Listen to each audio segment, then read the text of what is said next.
গাজীপুর কালিয়াকৈর উপজেলার মৌচাক ইউনিয়নের দোকানপাড়া এলাকায় আজ বৃহস্পতিবার বিকেলে বাংলাদেশ জাতীয়তাবাদী তরুণ দলের একটি নতুন কার্যালয়ে শুভ উদ্বোধন অনুষ্ঠিত হয়েছে।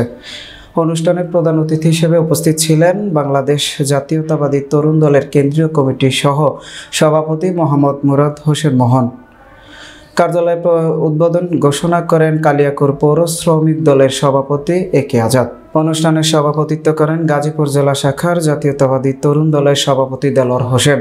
সঞ্চালনা করেন কালিয়াকৈর উপজেলা শাখার তরুণ দলের আহ্বায়ক রওশন হাবিব।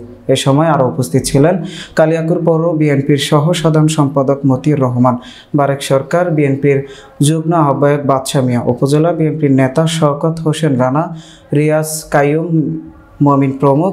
অনুষ্ঠানে বক্তব্য দলের সাংগঠনিক কার্যক্রম আরও জোরদার করার প্রত্যয় বক্তব্য করেন, তরুণদের রাজনীতিতে যুক্ত হওয়ার আহ্বান জানান।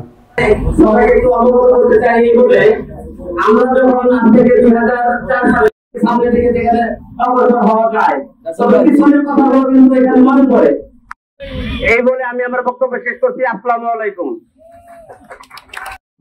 জনাব মোহাম্মদ আসগর মোল্লা, কেন্দ্রীয় কমিটির সভাপতি জনাব মোহাম্মদ আবু বকর সিদ্দিক, আমাদের বারেক সরকার, এখানে বিএনপির থানা সভাপতি হাসপাতাল থানার, এবং উনি মারা যাওয়ার পরে আমার শ্বশুর সেখানকার সভাপতি। ধন্যবাদ। আহমেদ, বাংলাদেশ জাতীয়তাবাদী দল পৌর বিএনপির যারা এখানে উপস্থিত আছেন, আমি যেখানে কথা শুরু করতে চেয়েছিলাম সেখান থেকে কথা বলি।